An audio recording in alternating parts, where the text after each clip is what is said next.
Hey guys, Liz here, physical therapist and owner of Blue Ridge Biomechanics.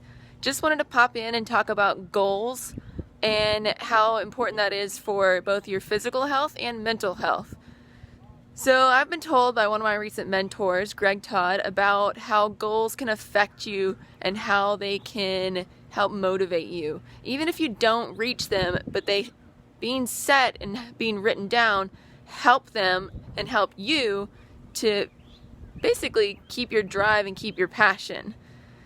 So one thing that I've been told and what I've been doing is I wrote down goals for 3 years from now. I broke that goal in half and I wrote down goals for 1.5 years. I also broke that goal down to be able to achieve my 1.5 year goal and wrote down goals for 9 months. That 9 months then got broken down to 6 months. Where did I need to be in 6 months to achieve my 9-month goal? That goal then got broke down to 3 months. The 3-month goal then got broken down into a 2-month and 1 month. Where do I need to be in 1 month to achieve and to get to my 3-month goal?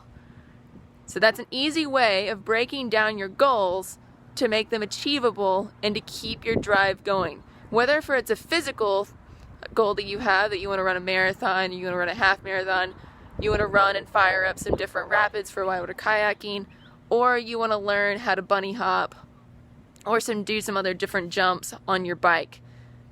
Either way, you need to have goals and you need to be able to obtain them and also have a pathway to that.